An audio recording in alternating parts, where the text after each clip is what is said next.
à tous. Alors nous voilà dans une nouvelle vidéo. Comme vous pouvez le voir, je suis chez les Gris-Perles. Tout simplement pour la bonne et unique raison, c'est que je voulais vous faire voir que tout simplement nous avons introduit nos coucous dans le parc. Alors ils restent pas en fait toute la journée, ils restent pas en permanence, je veux dire, tout simplement parce que la nuit je les mets encore en clapier. Je les laisse uniquement la journée ici pour pouvoir faire une acclimatation progressive pour que tout le monde puisse s'entendre. Alors vous allez me dire pourquoi je les laisse pas en fait toute la journée et la nuit avec eux. Tout simplement, vous voyez, pour ça déjà. Parce que ça c'est la poule qui vient, vous savez, de mon premier coco que j'ai eu, de mon couple.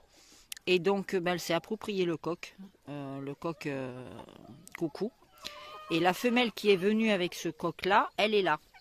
Et donc, la première coucou que j'avais là-bas, en fait, l'a chassée tout simplement.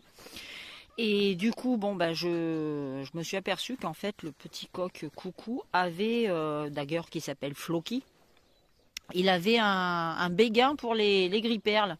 Parce que normalement, il est dans le parc là-bas, vous savez, dans le parc que je me sers de l'été vers les clapiers. Et il faisait les 100 pas en regardant ici. Donc quand je l'ai lâché, il est venu direct ici, genre je veux mes poules quoi. Et donc je le mets la journée là. Et puis le problème que j'avais jusque là, c'est que en fait, je m'étais aperçu qu'il ne cochait pas. Enfin du moins, tous les autres coqs, je les vois cocher tout le temps en permanence. Et là, je me faisais du souci parce que le soir, vous savez, à la tombée de la nuit, quand voilà, les coqs en général, ils cochent juste avant d'aller se coucher, ils cochent leurs poules. Et je me suis aperçu que lui, pas du tout en fait. Et là, j'ai commencé à prendre peur en me disant comment ça se fait. Qu'est-ce que tu veux, ma louloute?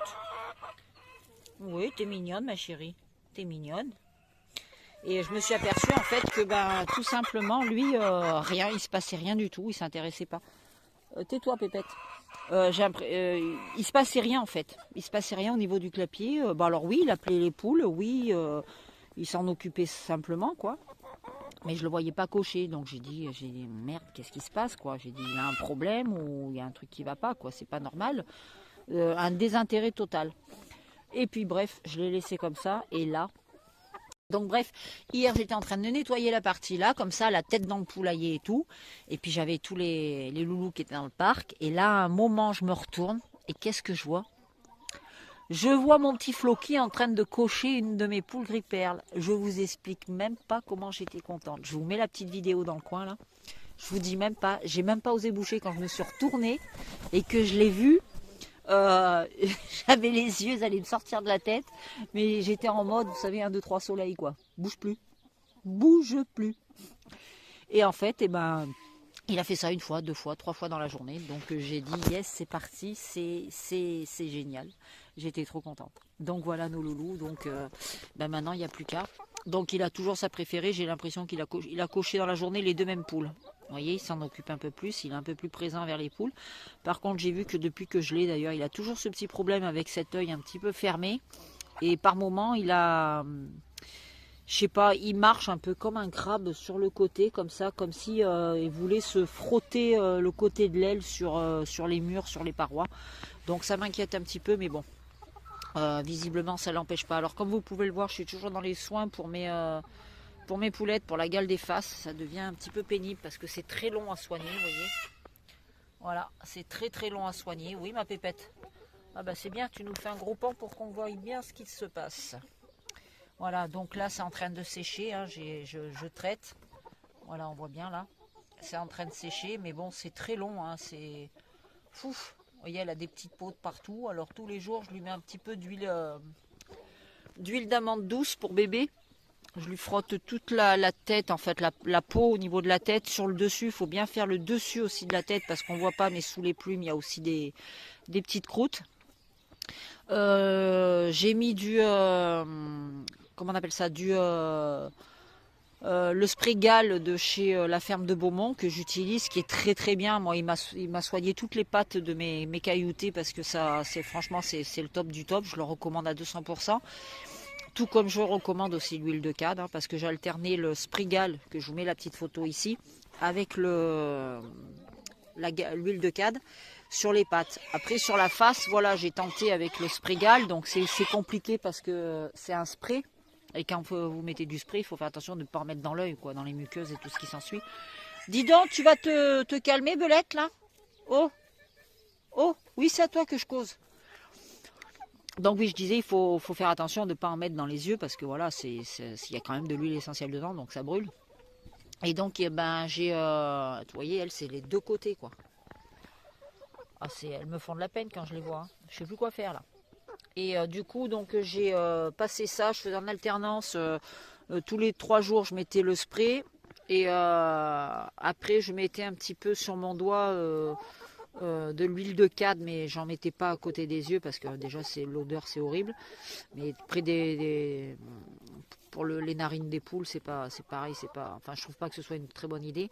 Et donc, bon, j'ai joué le tout pour le tout. J'ai ajouté aussi, j'ai été chercher du Stronghold chaton que j'ai mis derrière la tête de chaque poule. J'ai mis 2 gouttes.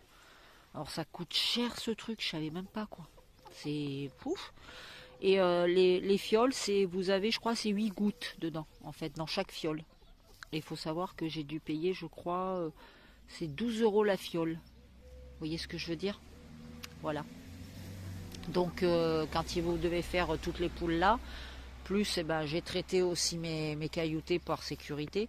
Mais ouais, ça revient cher, quoi. C'est quand même un petit peu scandaleux de voir à quel point ils se servent des maladies des poules pour en faire de l'argent. Enfin bon, bref. C'est pas que les poules, puisque là, en l'occurrence, c'est un produit pour les chatons. Mais bon, voilà quoi. Donc pour vous dire que je suis toujours en traitement, que donc là, je suis passée à la phase où je traite plus rien, je donne plus rien, je mets juste de l'huile d'amande douce avec mon doigt, je pose sur mon doigt et hop, je tartine toute la face de la poule. Voilà, pour que les choses se fassent et puis que ça réhydrate un petit peu la peau. Voilà, voilà. Sinon, en dehors de ça, écoutez, on attend que tout ce petit monde se mette à pondre. Et puis oui, par contre, pour les coucous, en fait, ce que je vais faire, c'est que les deux, parce que je ne vais pas laisser mélanger, parce que si je laisse tout le monde dans le parc ici, le problème, c'est pas intéressant pour moi, parce que je veux bien isoler, sachant que je veux travailler du coucou noir, et je veux travailler le coucou gris perle. Enfin, je vais essayer, parce que suivant le résultat, soit je continuerai avec du gris perle, soit j'arrêterai avec le coucou. Enfin, avec le coucou gris perle. Parce que c'est pas évident de sortir du beau coucou gris perle. Bref, oui, je disais donc, les poules coucou, ce que je voudrais, c'est les laisser isolées dans l'autre parc pour qu'elles pondent, pas avec les gris perles. De façon à ce que quand elles pondent, je puisse faire la différence avec les œufs.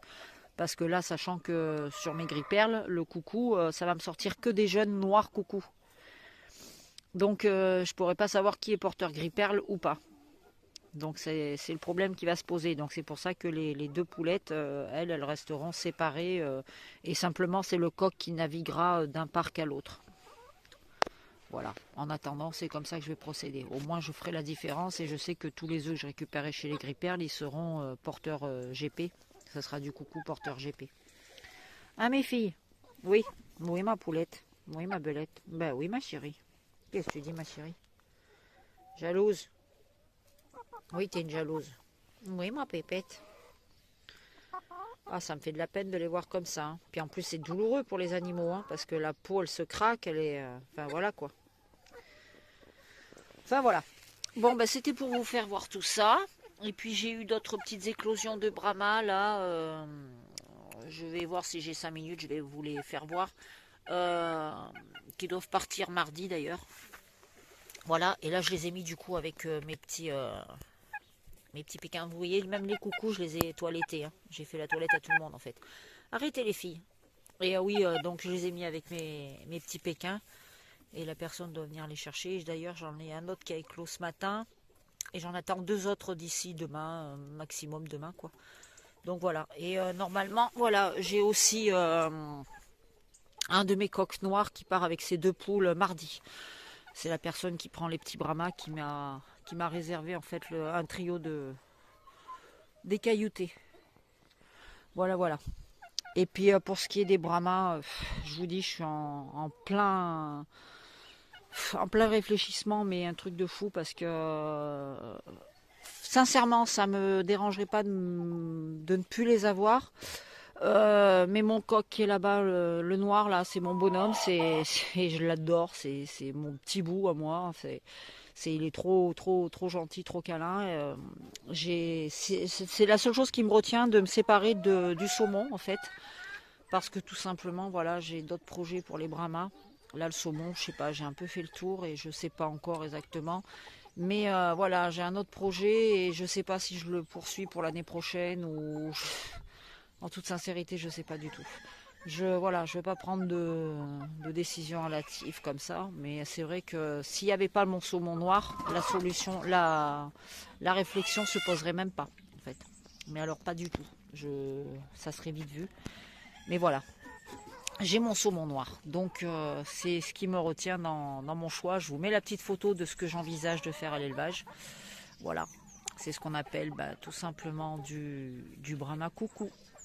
Et oui. Bon allez, j'arrête. Je vais vous faire voir vite fait les petits et puis que vous voyez un peu ce que ça donne et la petite évolution. Ils n'ont pas beaucoup changé les Pékins, mais bon. C'est parti, on y va.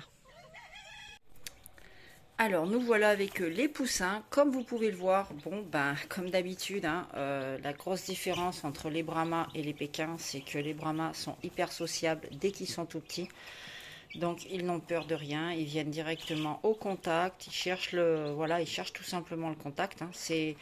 Et c'est pas un hasard, c'est systématiquement à chaque fois que j'ai eu des poussins brahma ou des poussins pékins, la différence elle est énorme. C'est-à-dire que vraiment il y a un contact tout de suite avec eux, alors que les pékins, quand vous voulez les approcher, voilà, ils se sauvent, ils piquent, ils sont méfiants, ils ont peur en fait.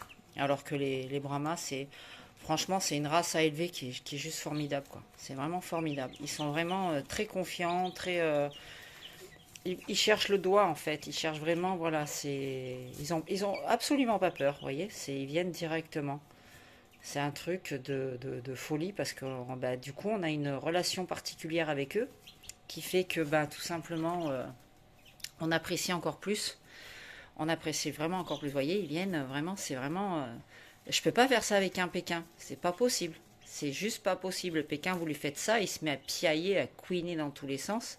Alors qu'eux, on dirait au contraire qu'ils apprécient cette chose. Vous voyez, si je veux attraper un petit Pékin, là, voilà. Et tout de suite, il va se débattre. Voilà. Alors que le Brahma, lui, non, pas du tout. C'est au contraire. Ils apprécient énormément le contact. Vous voyez, mon petit? Eh ben, oui, mon petit poulet. Oui, vous voyez, c'est vraiment incroyable, quoi. C'est incroyable. Vous voyez, il reste, hein, il veut pas partir, quoi. On dirait qu'ils aiment ça, en fait.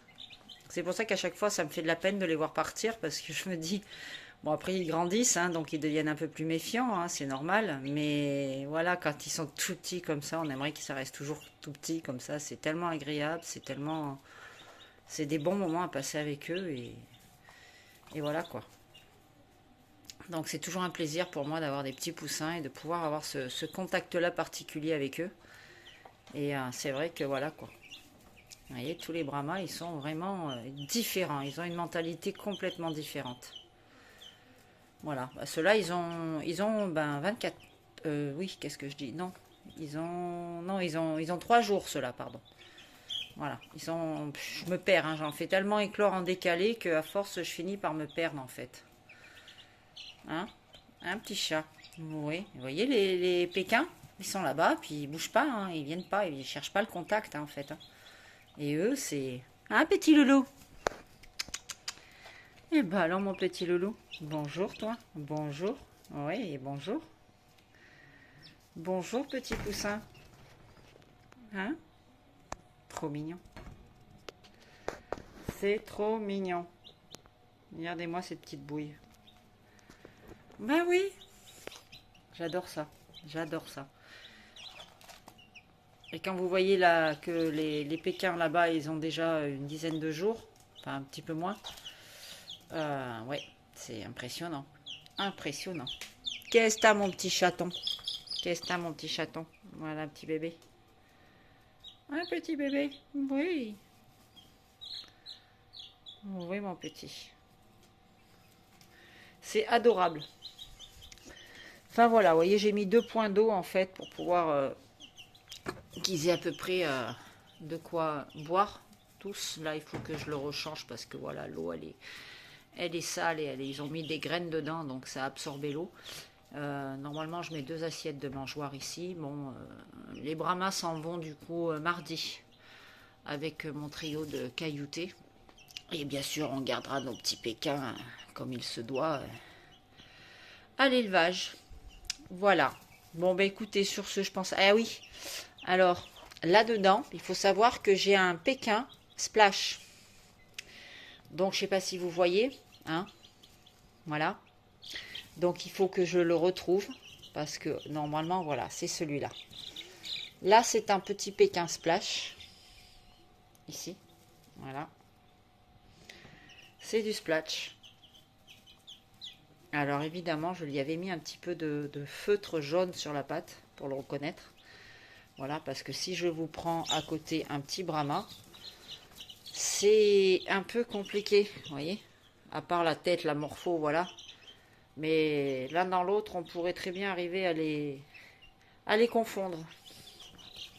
Bien que le Brahma, ça y est, ils ont dépassé la taille des Pékins, donc il ne devrait pas y avoir de soucis par rapport à ça. Bon ben voilà, cette fois c'est terminé. Je vous dis à très bientôt dans une prochaine vidéo. Et puis n'hésitez pas à commenter, liker, partager la vidéo. Allez, ciao, bye bye.